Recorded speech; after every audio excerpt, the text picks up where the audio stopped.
The Subcommittee on State, Foreign Operations, and Related Programs will come to order. Good afternoon, good morning for some. I would like to start by welcoming our distinguished witness, the Honorable Janet Yellen, Secretary of the Treasury. We appreciate your time and willingness to testify. And of course, I take a lot of pride knowing of your connections, of course, to Berkeley and the Bay Area, and as Professor Emerita at my alma mater, the University of California at Berkeley. So happy that you're with us today, Secretary Yellen. Now, this hearing is fully virtual. We must address a few housekeeping matters first. For today's meeting, the chair or staff designated by the chair may mute participants' microphones when they are not under recognition for the purpose of eliminating inadvertent background noise. Members are responsible for muting and unmuting themselves if I notice that you have not unmuted yourself, and I will ask you if you would like the staff to unmute you. If you indicate approval by nodding, staff will unmute your microphone. And let me remind all members and witnesses that the 5-minute clock still applies during the Q&A. If there is a technology issue, we will move to the next member until the issue is resolved, and you will retain the balance of your time. You will also notice a clock on your screen that will show how much time is remaining. At 1 minute remaining, the clock will turn you to yellow. At 30 seconds remaining, I may gently tap the gavel to remind members that their time is almost expired. When your time has expired, the clock will turn red and I will begin to recognize the next member. After the panel presents their testimony, we will follow the order of recognition set forth in the House rules, beginning with the chair and ranking member, then members present at the time the hearing is called, at the time that the hearing is called to order. You will then be recognized in order of seniority, and finally, members not present at the time the hearing is called to order. Finally, House rules require me to remind you that we have set up an email address to which members can send anything they wish to submit in writing at any of our hearings or markups. That email address has been provided in advance to your staff. Lastly, I may need to step out of the hearing temporarily and apologize in advance for having to miss some of the discussion with the Secretary and my colleagues.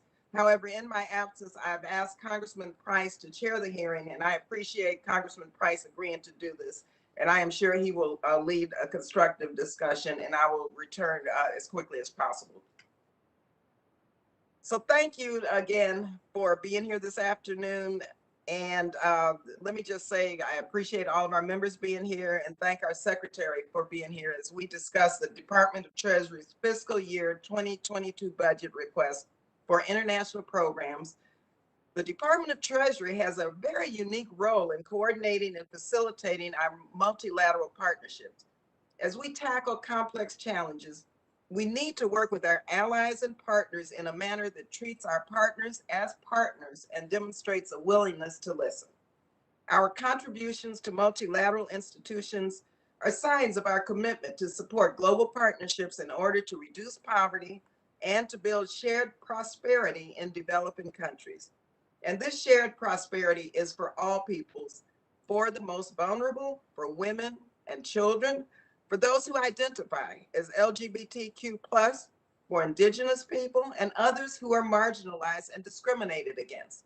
Our commitments to resolve some of the world's most challenging problems cannot be accomplished if we don't uphold fundamental values of racial equity and inclusion within the very institutions that we participate in.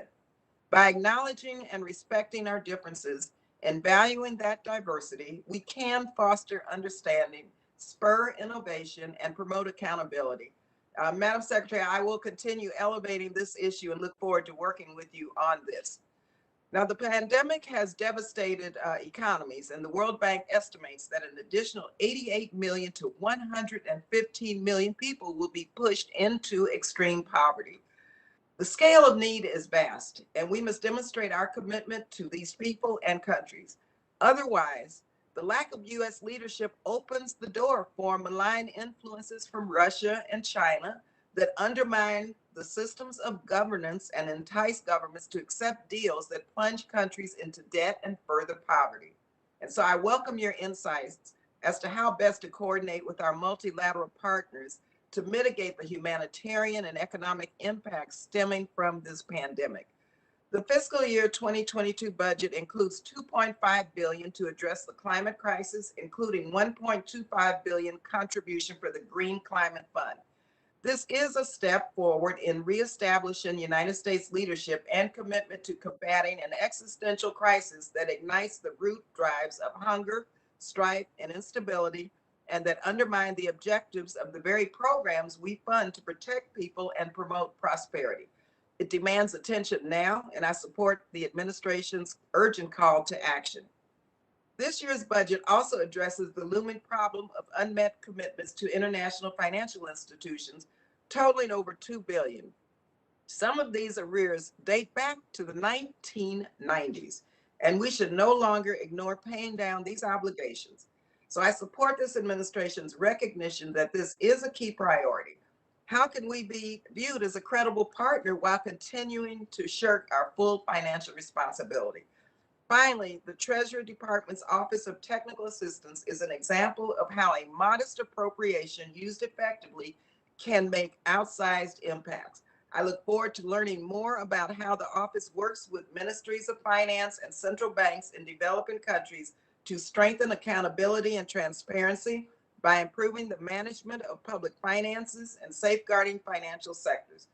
Madam Secretary, the Treasury Department's international programs are a very important tool that complement the programs and activities of the State Department and USAID.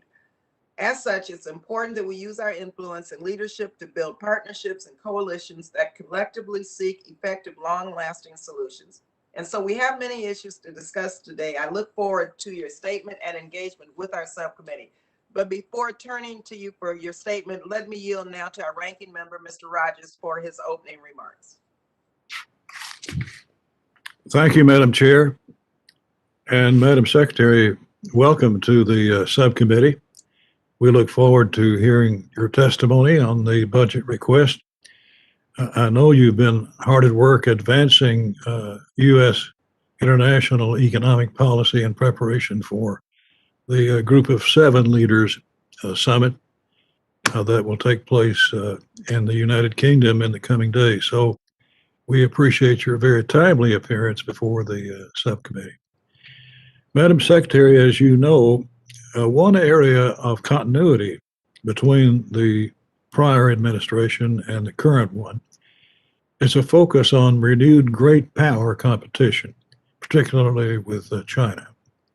As the Secretaries of State and Defense have acknowledged, China is the only country with the economic, diplomatic, military, and technological power to seriously challenge the rules-based international system. If we are to ensure that the global balance of power continues to favor democratic governance, Treasury will need to play a key role in challenging Beijing's model of authoritarian capitalism with a more transparent and market-oriented system.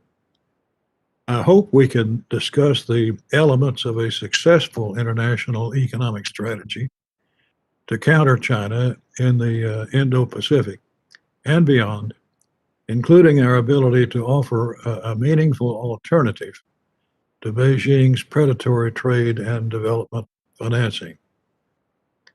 The department's fiscal budget request for next year requests nearly $3.3 billion for Treasury's international programs. This amount is a key, staggering 73% increase over the prior year. Key elements of the request include massive increases in funding to address climate change, meeting the annual replacement commitments of the World Bank and other multilateral development banks, as well as the new proposals related to the International Monetary Fund. The increase over last year is due in large measure to an exponential increase in funding for the Green Climate Fund and its predecessor, known as the Climate Investment Funds, the latter of which was in fact supposed to sunset upon the Green Climate Fund becoming operational. This seems like the very definition of duplicative and wasteful spending, especially when the impact of these funds is questionable.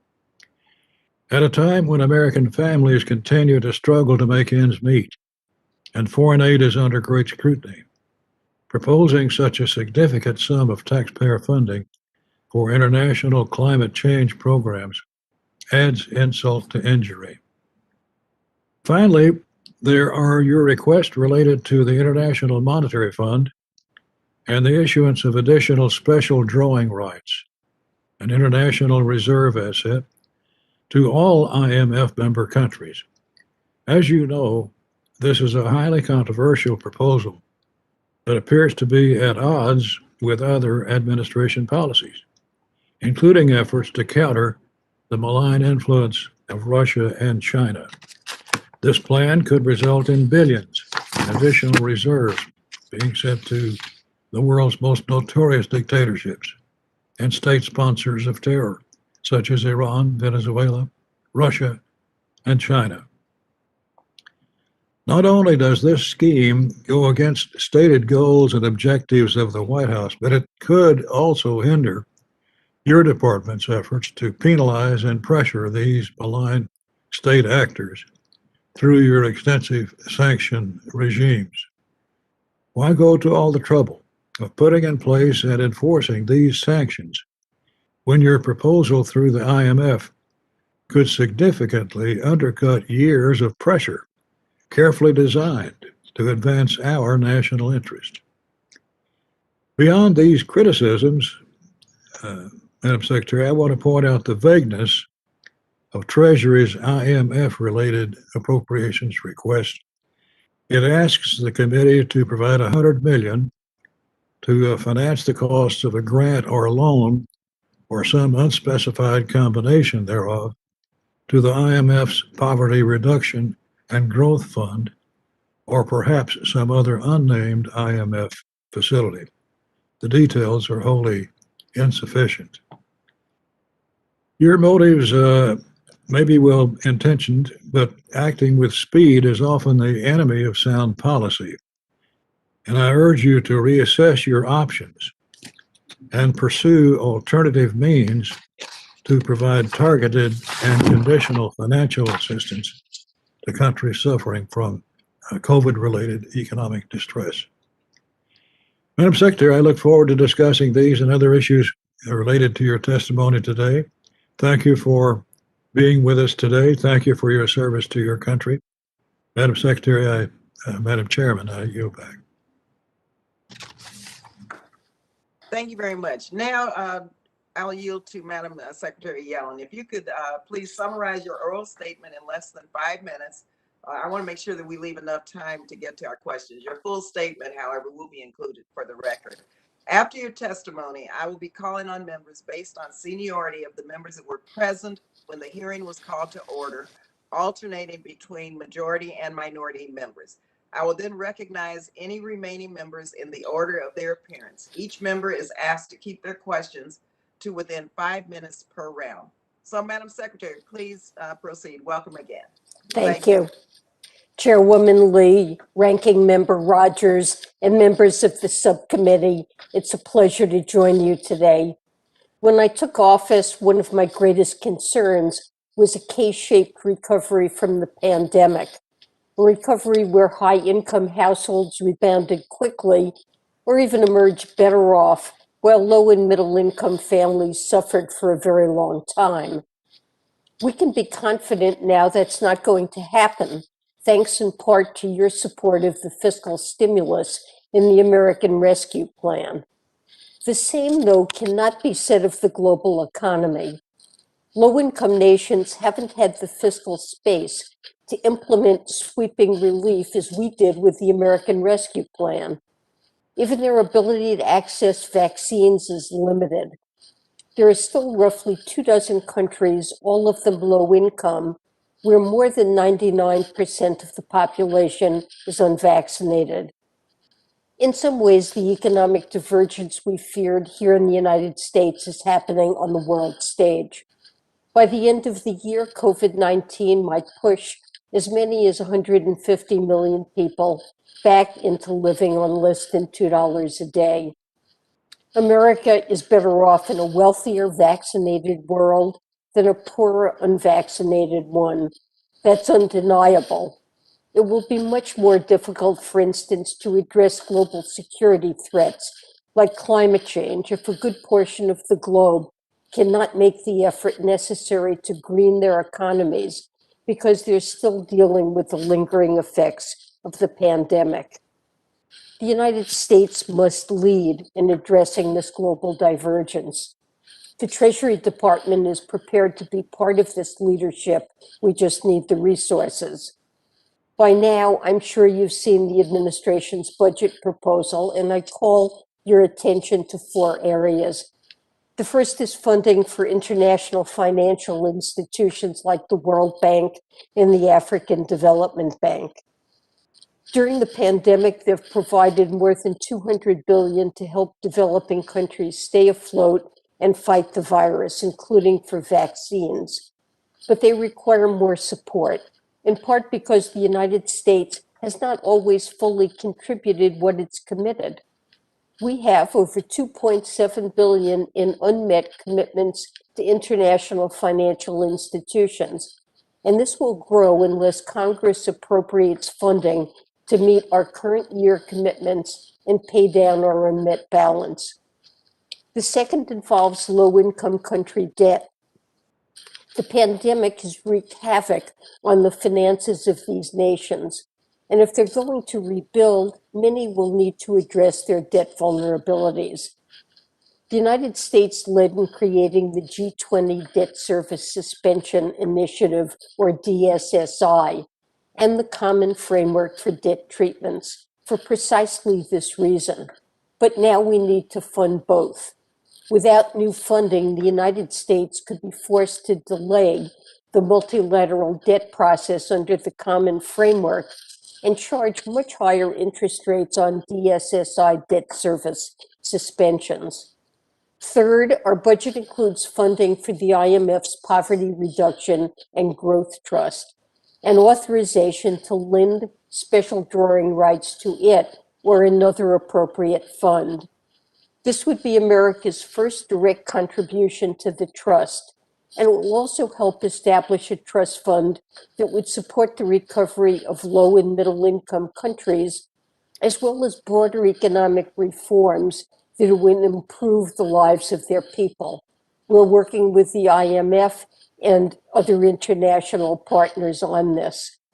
Fourth, on the other side of the pandemic, we have to help low-income nations grapple with the reality of climate change, because that's the only way we'll reach net zero emissions as a global community. Treasury's request includes roughly $1 billion for this purpose. The money is to make sure that developing countries can adapt to the changing climate, but it's also to ensure that as these nations continue to grow and develop, they do so sustainably. Among other things, the funding would go towards expanding clean energy production and conserving rainforests, which reduces emissions. The speed and strength of the world's recovery depend on the leadership of the United States in general, and I believe on the United States Treasury in particular. I look forward to working with you to ensure that we can indeed lead in the years to come. Thank you very much, Madam Secretary. Let me start out by asking you a couple of questions. Now, according to the World Bank, the pandemic will push an additional 88 million to 115 million people into extreme poverty. Furthermore, the United Nations projects that there will be nearly a 40% increase for humanitarian assistance and protection in 2021. And so what's the impact of this level of poverty and humanitarian need on the economies and stability of low and middle income countries?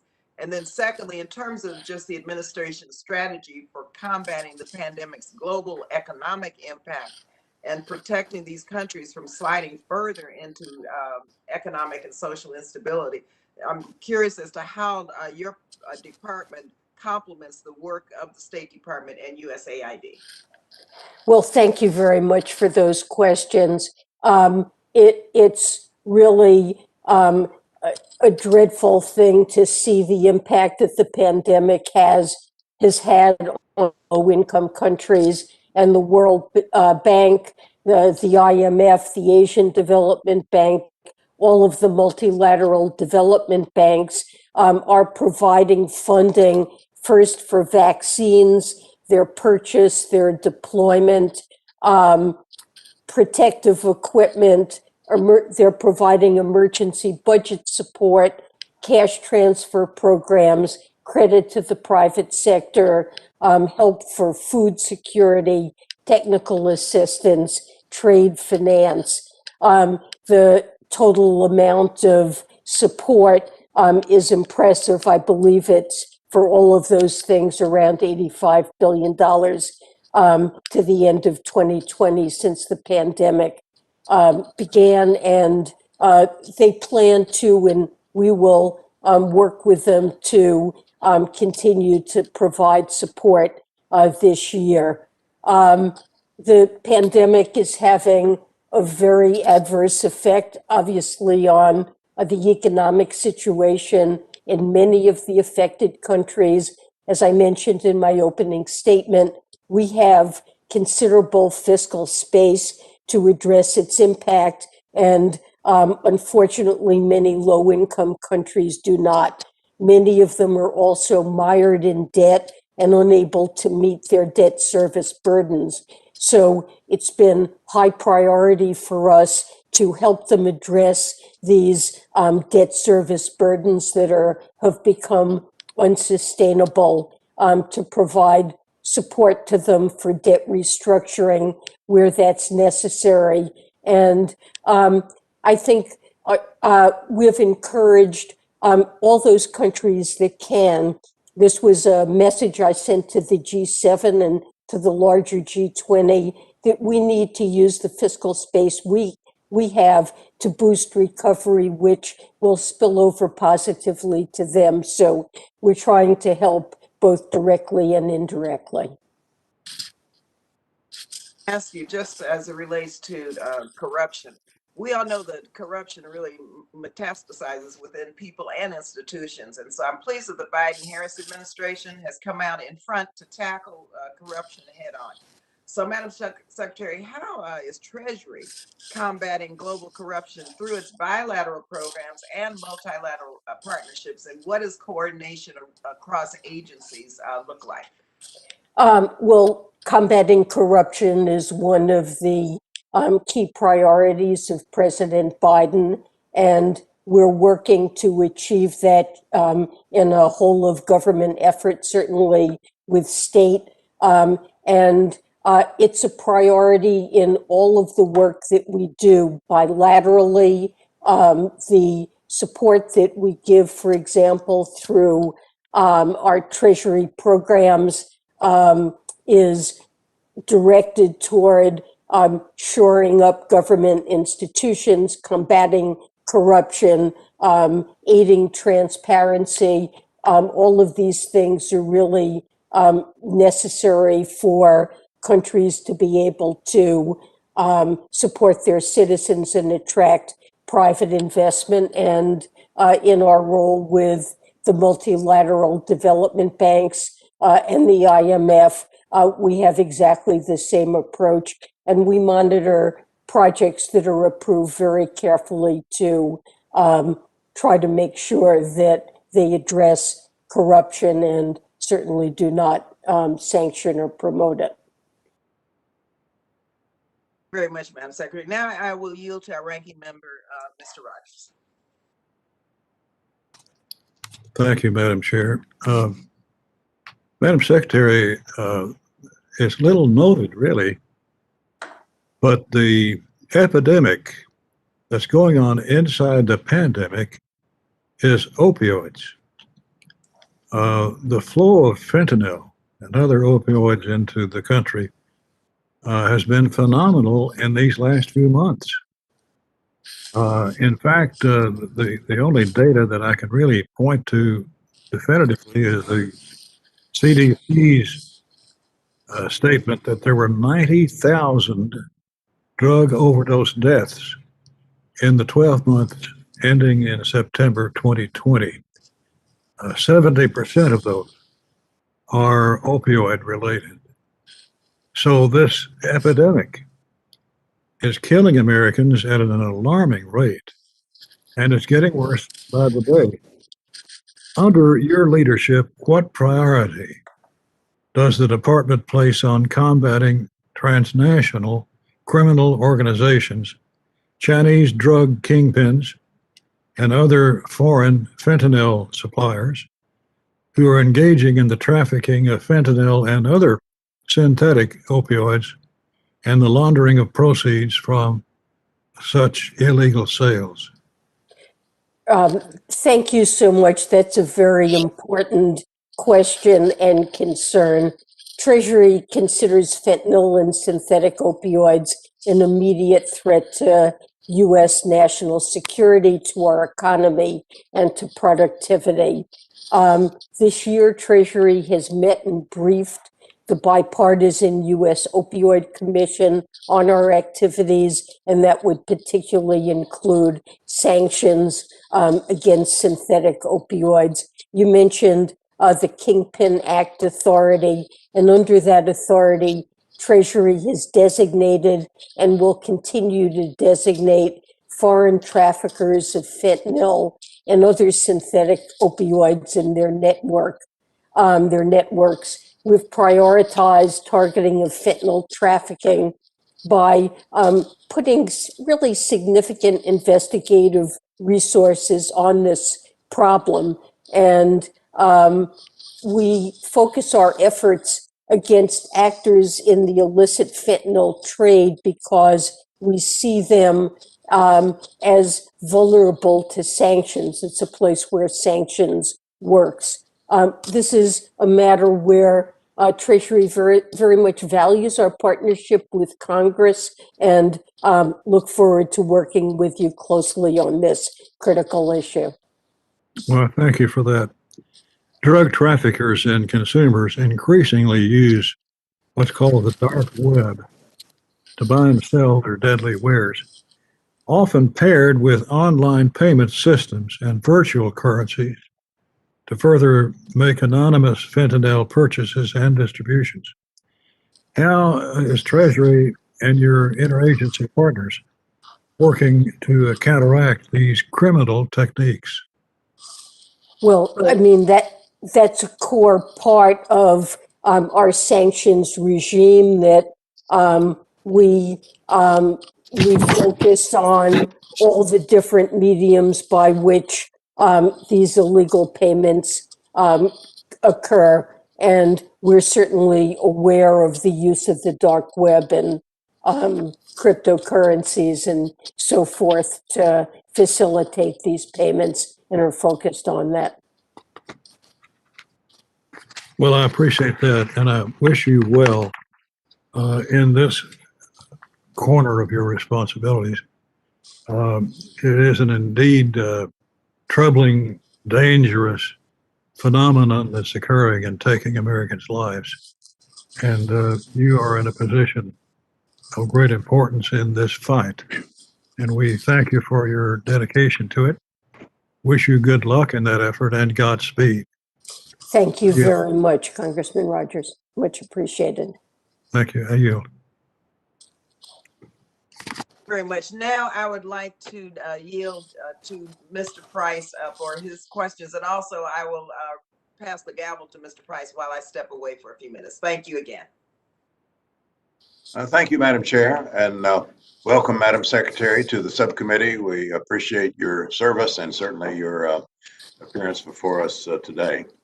Thank you. I want to focus on the international financial institutions. The Biden administration has announced its determination to not only take the U.S.'s seat at the table, so to speak, but to actually bring more proactive leadership to participation in these multilateral financial institutions. So I'd like to ask you for a progress report on that in general. How have you shifted the U.S. engagement compared to the previous administration, and how the other countries responded. You have begun to answer the question in your opening statement, and so let me just ask you more specifically the impact of the focus on climate change. There was a presidential executive order on January 27th, very early in the administration, on tackling the climate crisis. And it had these interesting words with respect to your office.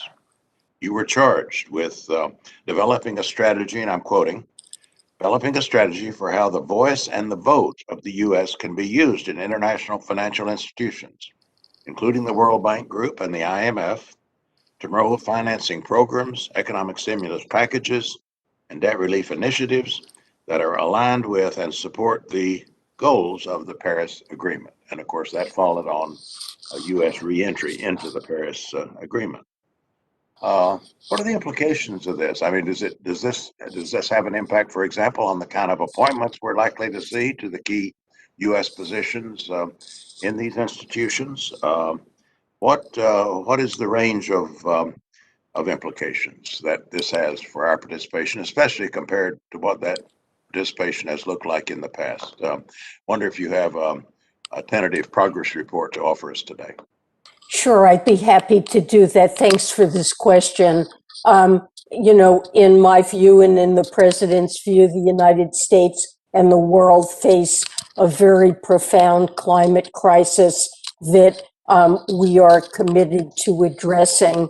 And part of the plan beyond what we're doing domestically is to substantially increase overall U.S. climate finance for developing countries to help them reduce greenhouse gas emissions and also to take the remediation measures that will be needed for them to avoid the most catastrophic impacts of the crisis. So we are very focused on working through the IMF, through the World Bank, and through the various climate funds, the Green Climate Fund, the Global Environment Facility, the Climate Investment Funds. All of these funds provide support to help developing countries reduce their greenhouse gas emissions, build resilience to climate change, and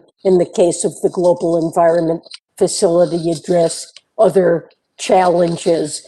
For example, just to give you an example, we clearly have asked in this budget request for an increase in resources to these funds, a substantial additional contribution to the Green Climate Fund and the Climate Investment Funds to be able to provide meaningful support to developing countries to achieve these goals.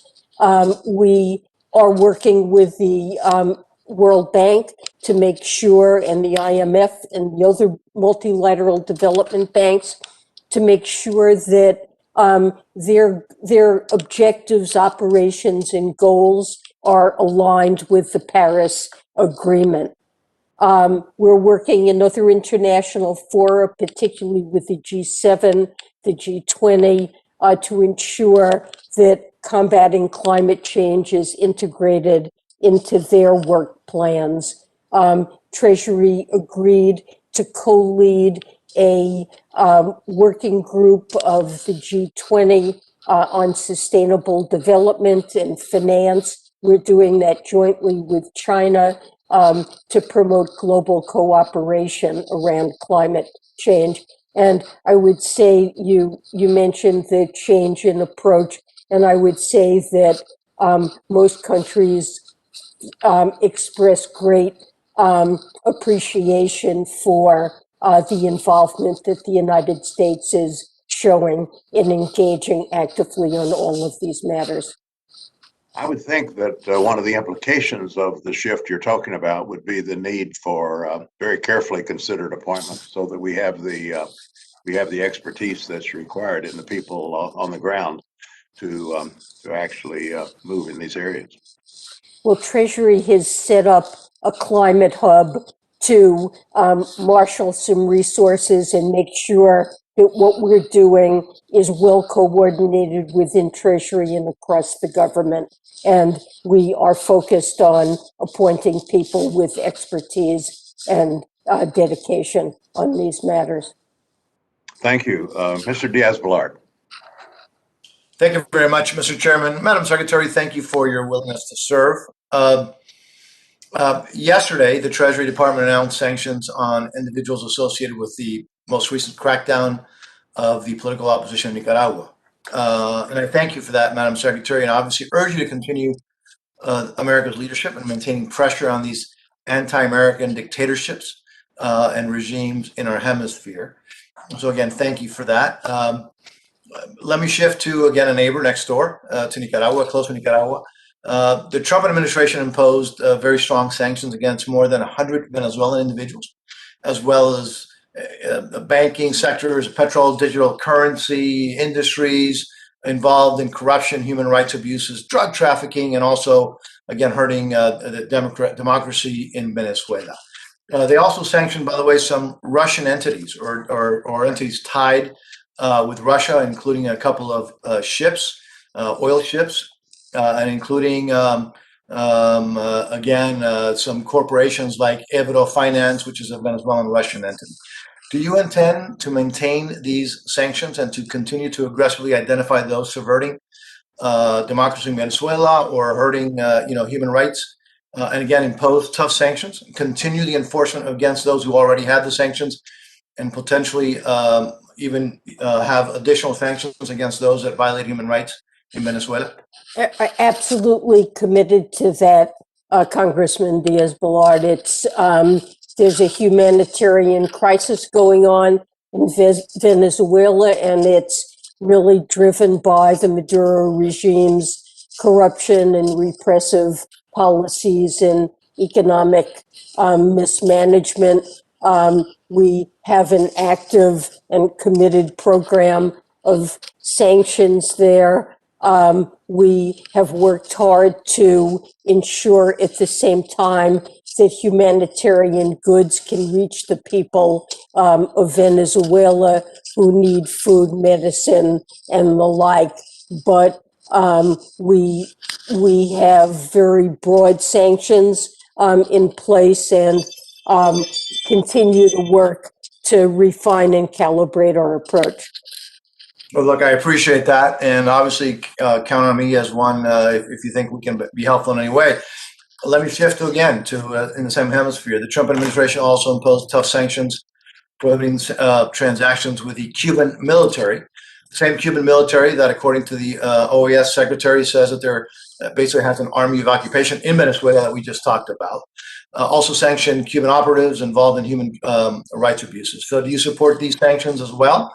And will you continue to enforce them and provide this subcommittee with updates on enforcement actions? And again, will you be looking for others to also sanction like you just said you would do in Venezuela? And by the way, you're already starting to do in Nicaragua.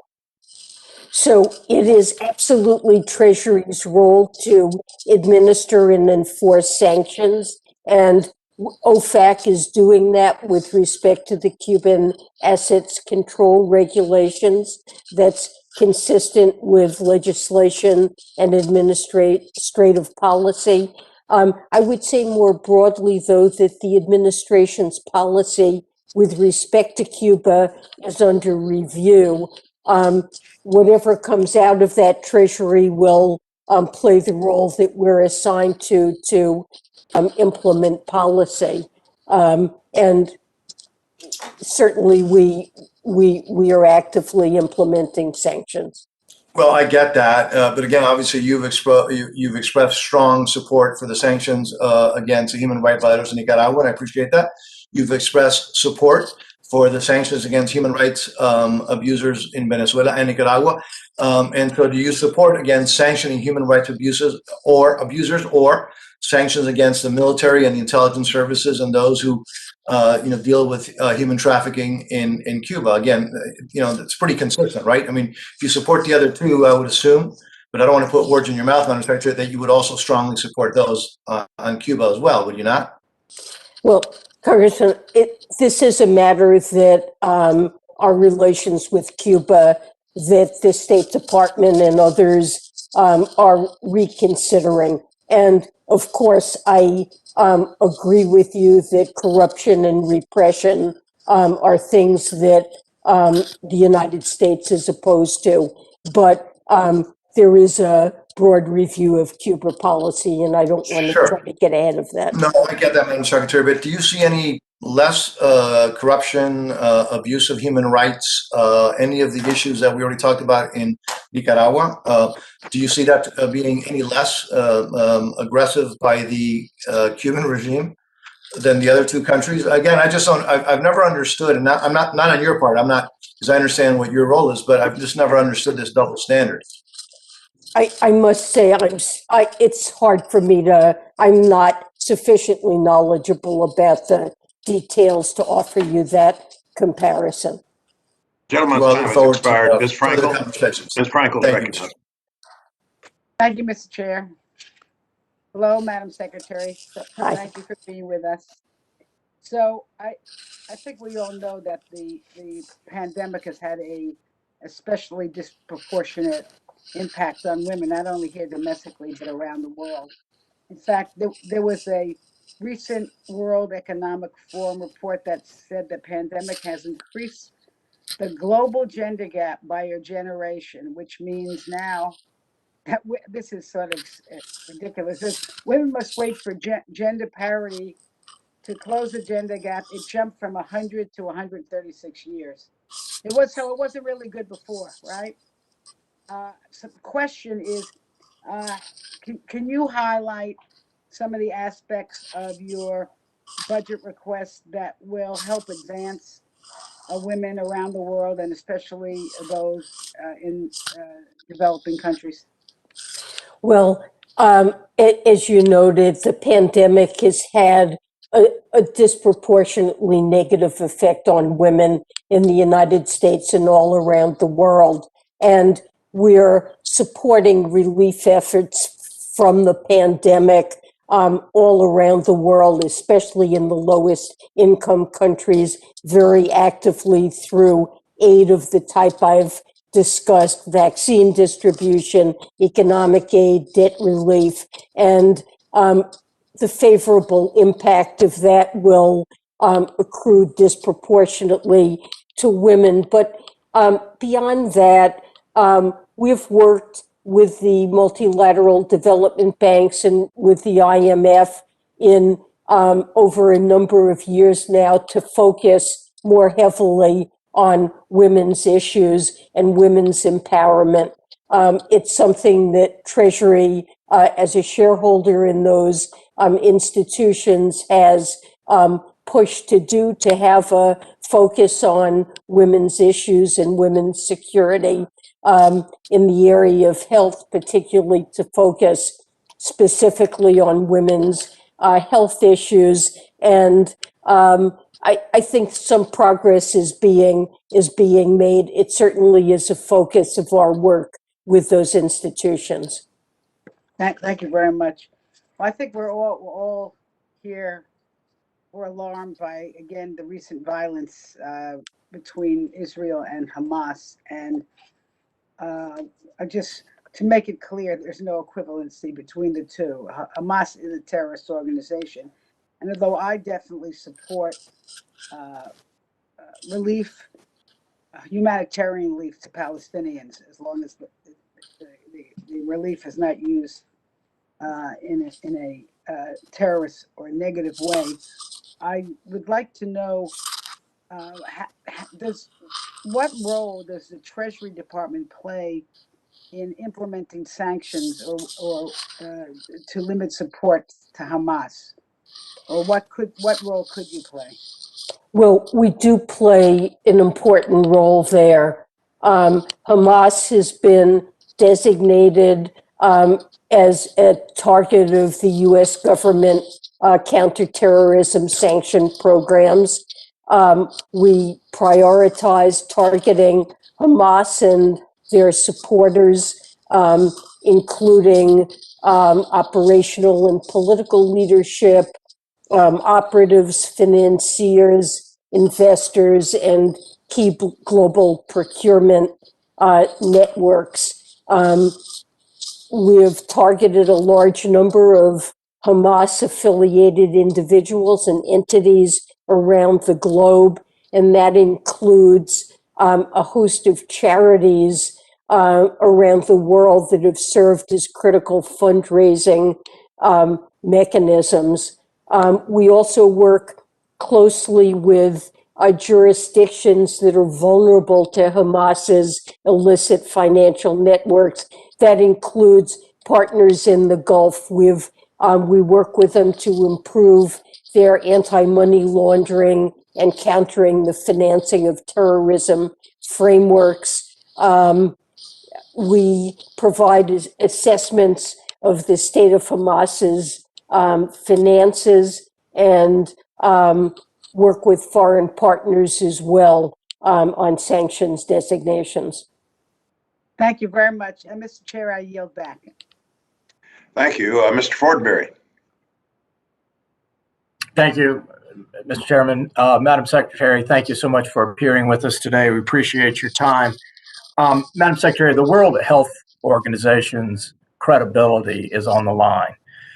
When the pandemic first hit, the reports or the theory that this was leaked out of the Wuhan lab were roundly dismissed by experts. Now we have some credible intelligence that we shouldn't be so fast to dismiss that theory.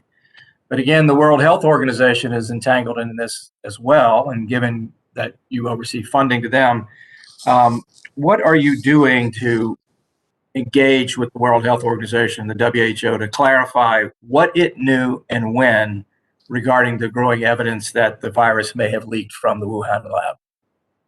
Congressman, I think we're not directly involved in that investigation or in overseeing the World Health Organization. I mean, we do a lot of work on health through our representation in the World Bank and the IMF and others, but we're not directly involved with the World Health Organization. I'm certainly aware of the point that you made, and I know President Biden has asked for an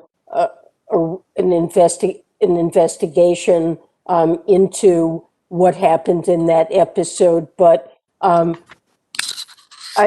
think we're not directly involved in that. Okay, all right. Well, thank you for clarifying that. Let me speak to you as well about China on another topic. China is by far the largest creditor to low-income countries across the world. Now, are you aware how much China gives in direct humanitarian assistance and payments to multilateral funds to which they belong? The United States, just on humanitarian assistance, gives away about $25 billion. And China's development strategy, frankly, is this. It's predatory lending, it's resource extraction, and it's payment to authoritarian regimes. So in that regard, what are you working to assure that U.S. funds and other multilateral funds are not being used by debtor nations to pay off Chinese debt? This would be an indirect subsidy to Chinese debt obligations by the United States and others. Well, I think that's a real concern, and it's one that we have, particularly in the context of our debt relief programs that we have arranged, the debt suspension initiative and the common framework, which is a framework for reducing, writing off some debt that's unsustainable for very low-income countries. So we have spoken with China about their participation. They have promised to participate as equal partners in these debt frameworks. We would be very concerned to see resources that are provided to these countries used to repay Chinese debt. That would defeat the purpose of the programs. Not all of there are entities within China that do lending that have not fully participated in these efforts, and that concerns us, and we have spoken to the Chinese about it, but this is a very valid concern, and it's one we're looking through. You know, transparency is also an important way of ensuring that funds aren't misused. Well, I appreciate your sensitivity to this. It sounds like we need better parameters around it, that we're at the sort of the beginning of this question, and then putting an implementation process to ensure that our subsidies to multilateral funds or assistance aren't going to pay off Chinese debt. That's egregious.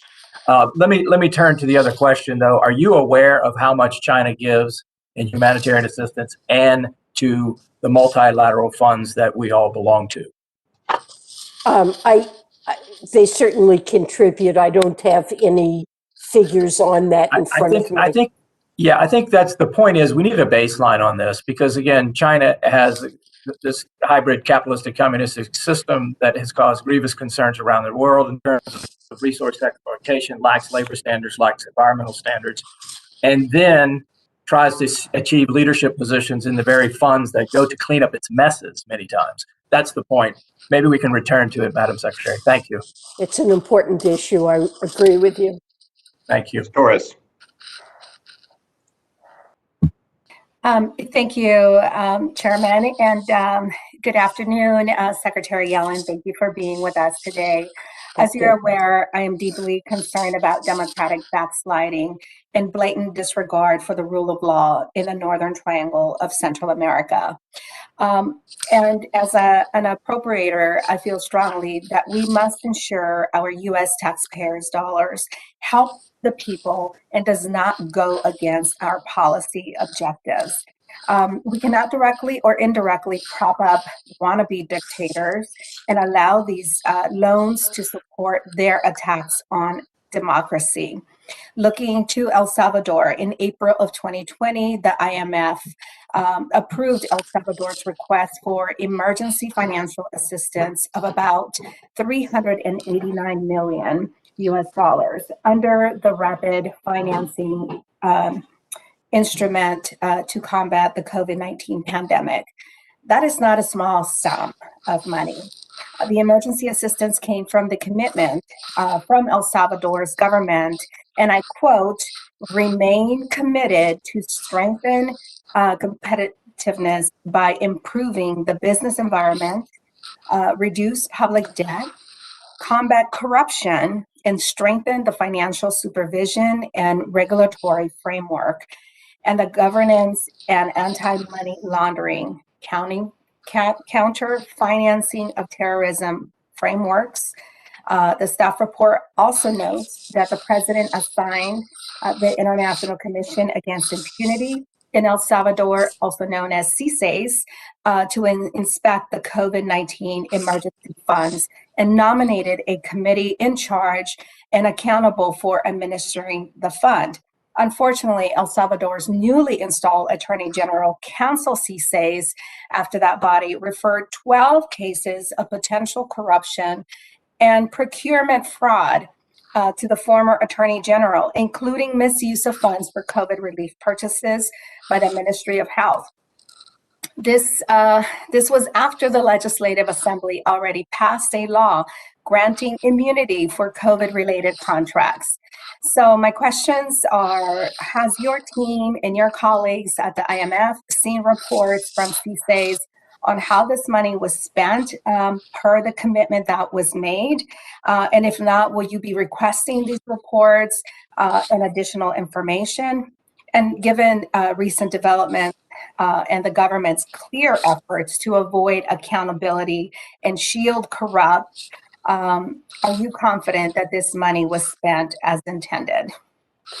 So you've asked a question that I need to do some research in order to give you a satisfactory answer. I mean, I'm certainly aware of the money that went to El Salvador. It was, as I understand it, mainly intended to help with COVID-19. and his budget support to strengthen fiscal reforms. I'm not knowledgeable about all of the details you just gave, and I'd be glad to get back to you or have my staff meet with you to review this situation.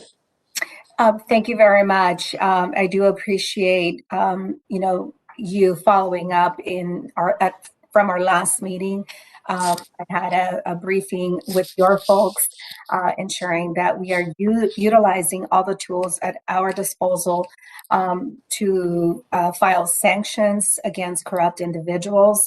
That has to be a priority. When 70 cents of every dollar spent in the region, goes to corrupt hands, we must be eyes wide open at ensuring that we are protecting, this money. With that, I hope that we have a second round. Madam Chair, I yield back. Thank you. Thank you very much. Ms. Price, thank you very much for steering our very important committee hearing and for your leadership. Really appreciate you filling Certainly. for it. Glad you're back. Now, I think I'm yielding now to Mr. Reschenthaler.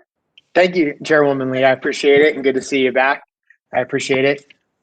So as everybody knows, the Biden administration supports a $650 billion allocation to IMF member nations for special drawing rights. These are, as you know, Secretary Yellen, known as SDRs. This funding is disguised as aid to low-income countries. This aid is disguised as aid to low-income countries, but the money actually goes to support nations carrying out genocide, terrorism, and even war crimes. And Secretary Yellen, you and I are in agreement on SDRs. You were quoted as saying that SDRs are, and I quote, an extremely inefficient way to deliver foreign aid, since the money goes mostly to G20 countries that have no need for this, end quote. So Secretary Yellen, just my time's limited, yes or no, would a new allocation of SDRs, could that money be sent to countries like China or Russia? Those countries will receive allocations, but it's very unlikely that either country will use the allocation. Russia. Well, Secretary Yellen, I'm going to reclaim my time. So yes, China and Russia will get an allocation. We can talk about recycling later. But now, yes or no, if sanctions are removed from Iran, U.S. taxpayer dollars could be sent to the Iranian regime with SDRs, right? I'm sorry. Could you say that again? If sanctions on Iran are removed, if the sanctions are removed, U.S. taxpayer dollars could go to support the Iranian regime through SDRs. I mean, Iran is a net holder of SDRs, but to use them, they would need to find a country that is willing to supply them with hard currency. And sure. the US and most countries would not do that. Reclaiming my time. I'm sure the Chinese would make an exception to Iran. Yes or no, these SDRs will benefit the Burmese generals with millions of dollars in foreign aid following their military coup and slaughter of innocent people. Yes or no? No, Burma will not be able to use its SDRs. When a government is taken power by force, the IMF will not transact with it unless a majority of IMF shareholders say they recognize the government, and that hasn't happened. Secretary Yellen, from my understanding, there are no conditions on SDRs. So because there are no conditions, this money could go to the generals that committed a coup, it could go to other nefarious actors. They will not be able to access them unless a majority of IMF shareholders say that they recognize the Burmese government, and that has not happened. But they will not be allowed to do it. It is possible. Additionally, SDR allocation could go to bail out financially mismanaged countries like Lebanon, for example. Yes or no? I'm not sure of the situation with Lebanon, but countries get SDR allocations. The money will also go to Lebanon. Yes or no? American adversaries alone will receive more money than low-income countries through the SDR allocation, correct? Well, the lowest income countries will get about $21 billion worth of SDRs, and emerging markets and developing countries, excluding China, will get about a third of the allocation, or about a little bit over Secretary 200 Yellen, as you billion. said, so low-income countries will actually get less than 10% of this money. As you just said, they'll get $21 billion. Our adversaries will get collectively $68 billion. Even if you take out China in that calculation, this will greatly enhance our adversaries and other G20 actors that frankly don't need the money. Are you aware that you would need congressional approval to allocate anything above $650 billion of SDRs? I can't remember exactly what the cutoff is, but yes. And do you think that's maybe why that you're trying to be under $650 billion so that you can push this money out without congressional approval? Well, we try to evaluate what the global reserve needs are, and we work with the IMF to do that. And So you're telling me that we're borrowing money, we're sending it to our adversaries, we're sending it to mismanaged countries that mismanage their budgets, we're sending it to G20 countries that don't need it, also that your administration does not need congressional approval to do a special allocation. Is that correct? Well, it is almost a costless thing to do to allocate SDRs. In the first instance, there's no cost at all. And if we agree to exchange SDRs for hard currency for a country that comes to us, and we're not obligated to do that. Secretary, even the Wall Street Journal calls this monetary alchemy. There is a true cost. If there weren't a true cost and it was neutral, we would just give like trillions and trillions of dollars out. The reason there's a true cost is because if we're lending this money at, let's say, 2.3% interest over 30 years and interest rates spike, which the yield rates probably will spike, we'll lose the opportunity cost. We receive interest, we pay interest on issuing Treasury debt. We receive interest from countries that acquired the SDRs. So you're not counting for risk of virtually a wash. You're not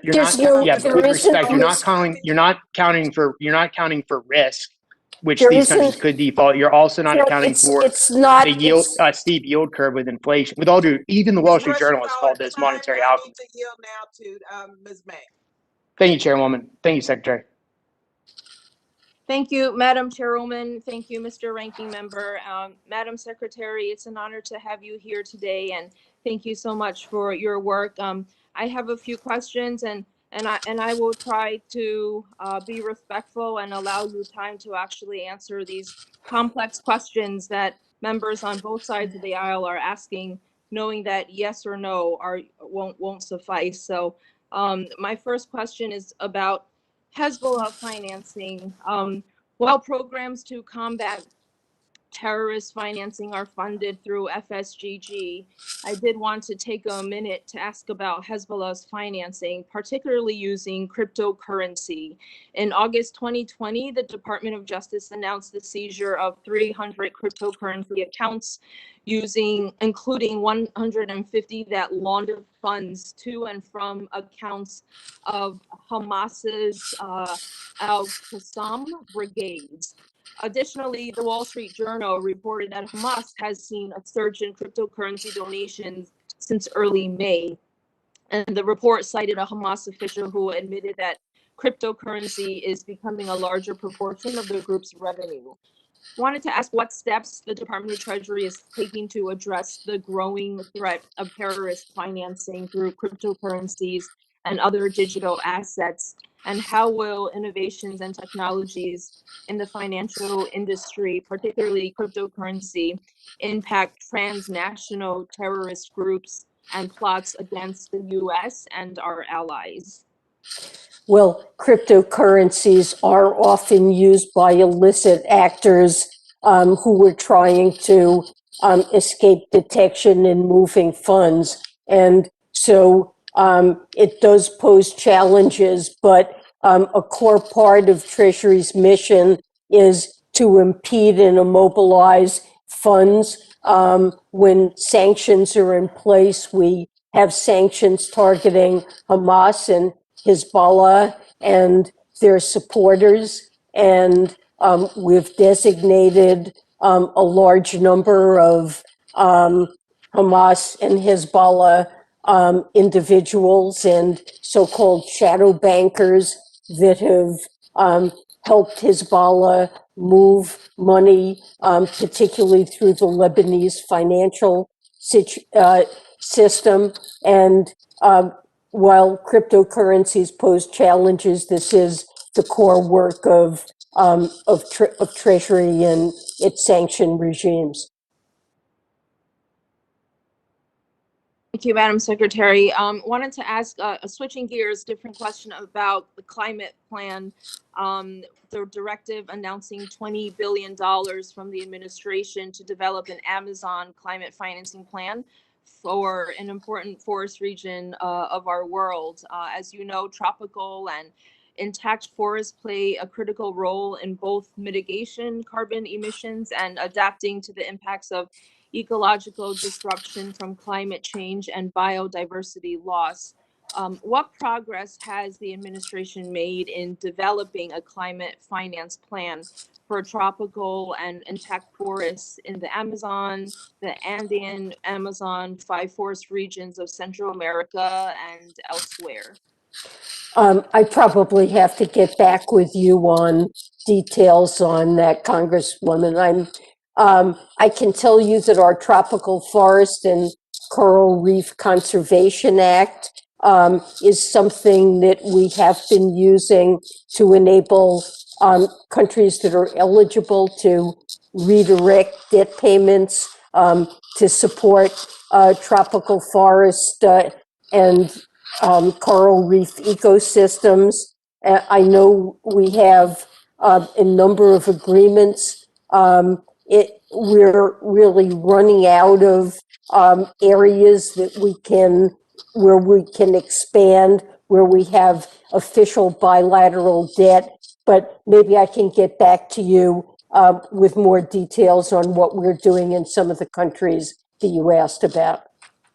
Great. And in addition, and you were mentioning the Tropical Forest and Coral Reef Conservation Act, would love to hear about some of the timelines on completing negotiations on the different swaps in the pipeline.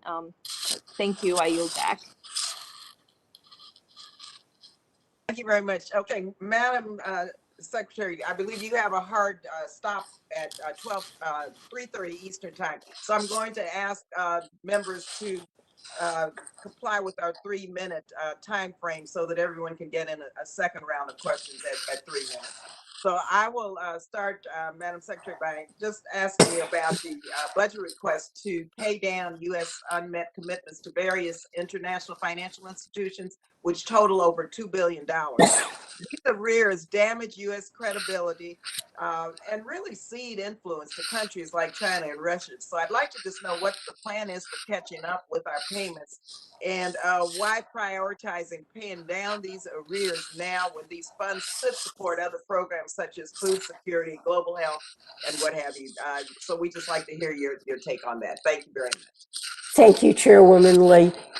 We believe that sustained U.S. leadership can only occur if other countries know that we meet our commitments. And we currently have $2.7 billion worth of unmet commitments. Some of that dates back to the 1990s. And really what we've seen over many years is that these unmet commitments just undermine our credibility and the role that we could play in leadership. So we've requested a start. We've requested $489 million to reduce the unmet commitments we have.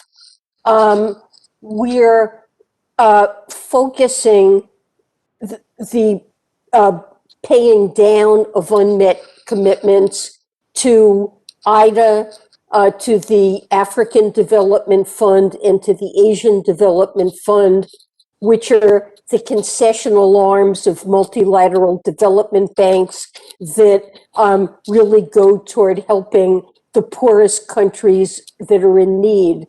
And when we make these payments of previous commitments, they immediately enhance the ability of these banks to fund projects in the poorest countries. So they are augmenting the the resources that are available for those purposes.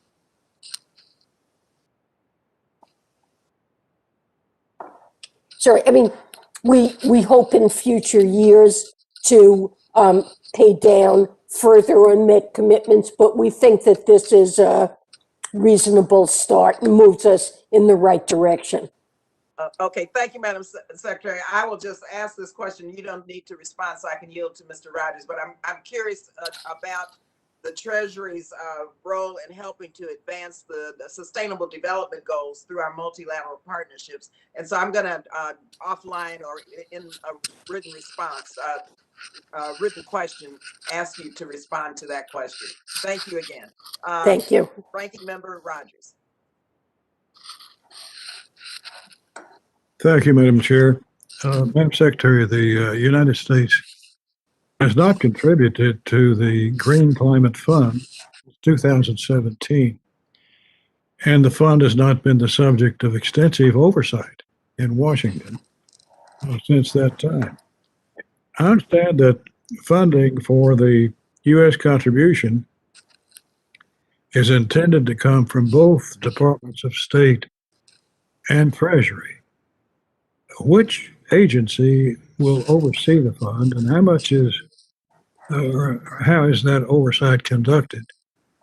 And with what degree of regularity and specificity are the results with this committee? So in this year's budget request, the administration has asked for $625 million on behalf of Treasury for the Green Climate Fund and an equal amount on behalf of State Department. So the total request for the Green Climate Fund is divided between Treasury and State.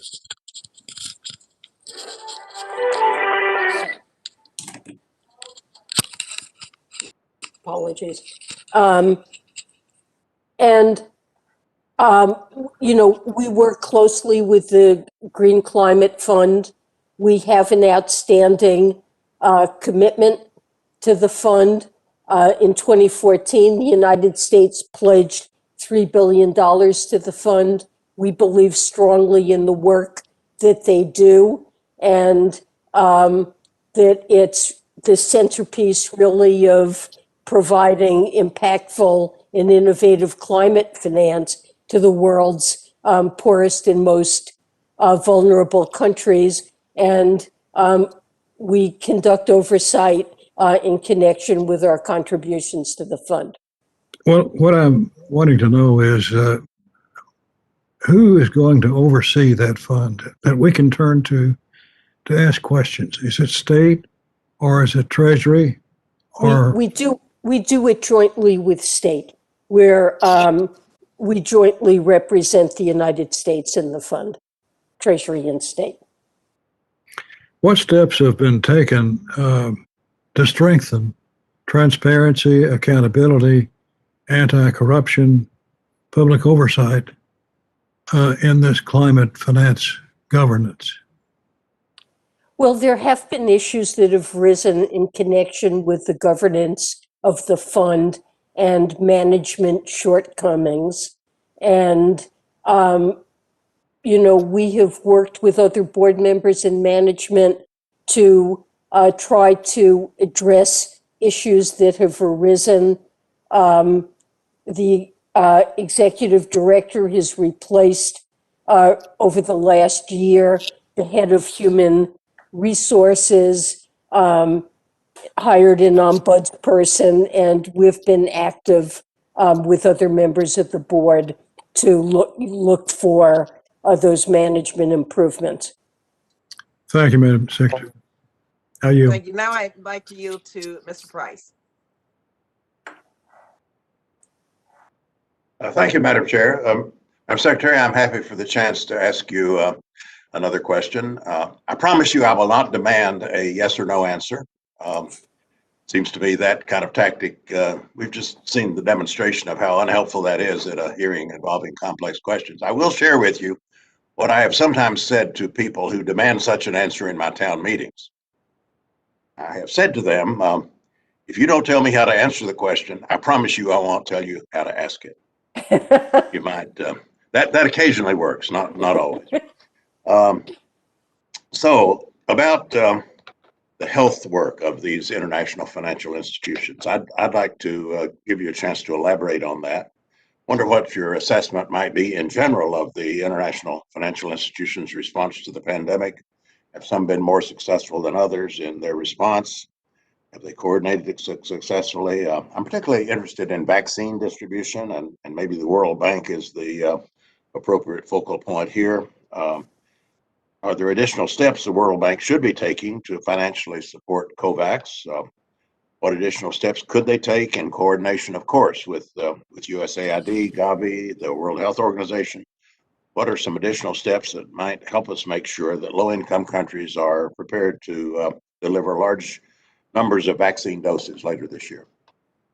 So we've worked very closely with the World Bank and the multilateral development banks to address the impact of the crisis, and particularly to make sure that funding is available for vaccine purchase. The World Bank I can't give you the exact figure, but I believe the World Bank, the Asian Development Bank, and Inter-American Development Bank have collectively provided over $20 billion for the purchase of vaccines. They have worked collaboratively with COVAX. Their support programs go beyond vaccine purchase to PPE, distribution of vaccines, and other medical supplies. So there has been a joint effort to provide vaccines, to speed the delivery of vaccines. And the World Bank is also beginning to provide critical financing for vaccine manufacturing as well. In our judgment, vaccine manufacturing capacity is a significant bottleneck to increasing global vaccine access. And we've been working with the World Bank and with our partners in ACT-A to address supply chain bottlenecks there. The IFC has supported vaccine manufacturing efforts in both Africa and Asia. And quite recently, they invested in South Africa to boost manufacturing efforts there. So these organizations have been, I think, very active and effective in using their resources to address the pandemic. Thank you. And of course, we all know what kind of redoubled effort is going to be required here. Thank you, Madam Chair. Thank you very much. Now I'd like to yield to Mr. Diaz-Bayart. Thank you, Madam Chairwoman.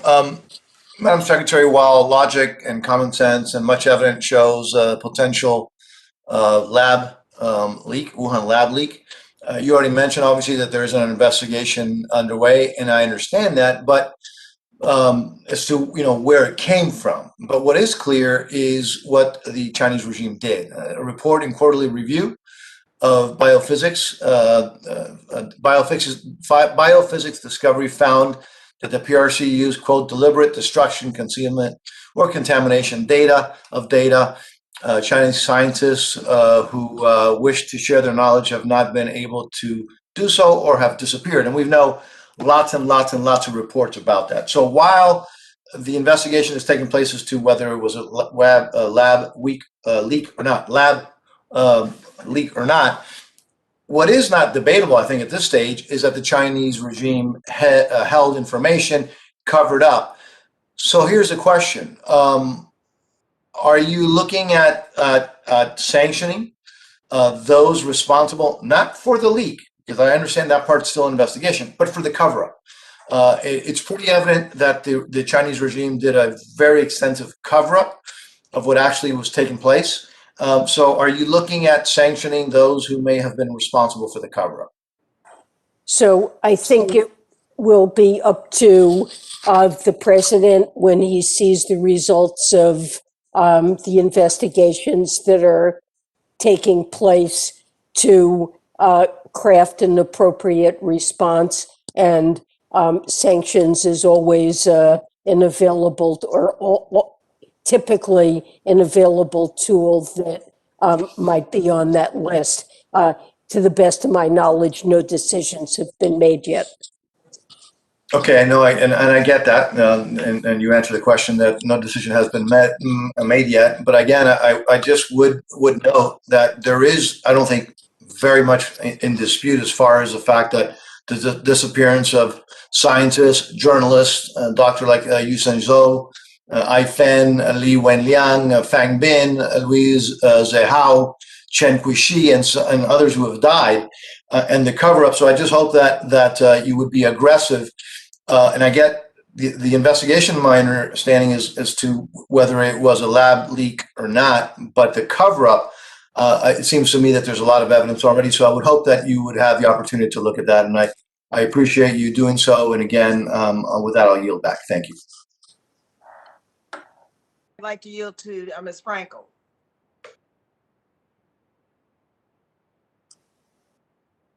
Okay, I was going to yield and let some of the other members ask a question. I do have one question for you. And again, thank you for being here. Thank you. So as you think about all this, you know, what do you see as really the most important thing right now that you as Treasury Secretary, your agency can bring some economic vibrance back to the international community? So on many different dimensions, we are determined to reestablish U.S. leadership in international organizations and to work constructively, collaboratively with our partners to address issues of global scope where we can really only make progress if we cooperate. And that includes such issues as poverty and the impact of the pandemic, the debt problems of low-income countries.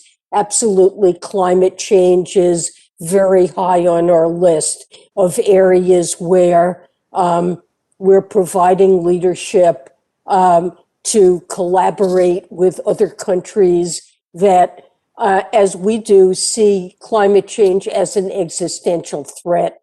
So I think our partners around the world know we're back at the table. We value their collaboration with them in addressing matters of common concern. And we're coming to the table with leadership, with resources, and with effort to address common challenges. Thank you, Madam Chair. I yield back. Thank you, Madam Secretary. Thank you. Now I'd like to yield to Mr. Fortenberry. Thank you, Madam Chair. Madam Secretary, I think this might be a helpful exercise that if we listed every multilateral fund that we are a participant in, along with other countries and their contribution, along with the benefits that are received by a list of countries, and then this more specifically, the governance structure. This is the broader point. What are we doing internally to watch governance structures in these organizations to ensure that they are reflective of our values proposition, the very reasons, the missions that we are participating in these multilateral funds, and that they aren't redirected, so to speak, by other countries that have massive economies like China. China is making plays for leadership in multilateral institutions all over the world, but these funds tend to get overlooked in this regard. That's the first question. I think that would be a very helpful exercise to actually have this down on paper, but also go fund by fund and address the government structures. Do you have a system internally to do that? We are served typically on the boards of these institutions and are shareholders of them. And Treasury very actively is involved in the governance of all of these funds, down to the project level.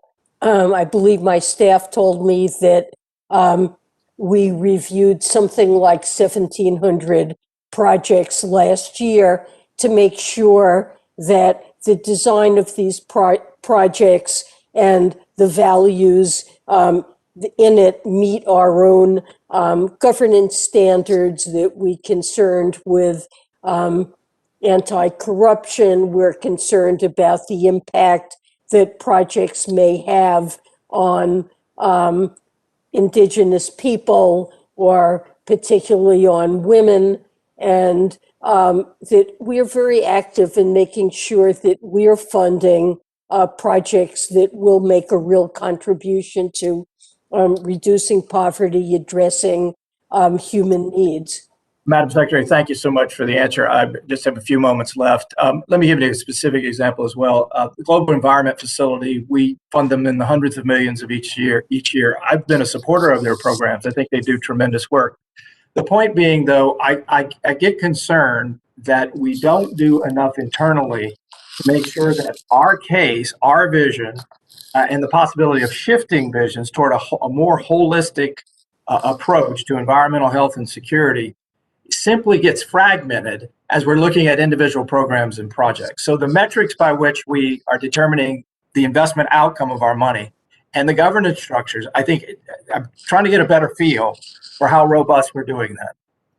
Well, Madam Secretary, Ms. Fortenberry, could the Secretary respond to you in writing, because we have one more member to ask. Thank you, Madam Chair. I'd be glad to do that. Congresswoman Torres. Thank you again, Secretary Yellen. I want to quickly say thank you again to you and your OFAC team for its engagement with me and commitment to work with state and others to increase the quantity and effectiveness of the global Magnitsky sanctions for the Northern Triangle. President Biden recently rightly highlighted corruption as a national security priority, and the creation of a regional anti-corruption task force for the Northern Triangle countries of Central America should put into action. I was also thrilled to see Treasury's budget justification include a little over 185 million, of which not less than 3 million is for addressing human rights violations and corruption, including activities authorized by the Global Magnitsky Human Rights Accountability. Secretary Yellen, of that request for additional staffing, how many new staff members will be dedicated to Central America to meet this new mandate of the Biden administration? It's a good question. I promise to come back to you with details on that, Congresswoman. Yes, I appreciate you so much and your eagerness to work with our office. With that, I yield back, Madam Chair. Thank you very much. Well, Madam Secretary, first of all, thank you so much for spending time with us today and for your testimony. I think our members have learned a heck of a lot from you as it relates to our responsibility and partnership with the Department of Treasury. It really was a very informative hearing. It's really important that we stand by our commitments to our multilateral partners and show that the United States does not believe in go it alone policy or approach to addressing some of the toughest global challenges. Finally, let me just say to members, if you have any questions that you'd like to submit for the record, please submit them to the subcommittee within the next 7 days. So this concludes today's hearing. The Subcommittee on State Foreign Operations and Related Programs stays adjourned. Again, Madam Secretary, we really appreciate the time you spent with us. Thank you. Thank you very much, Chairwoman Lee. Thank you.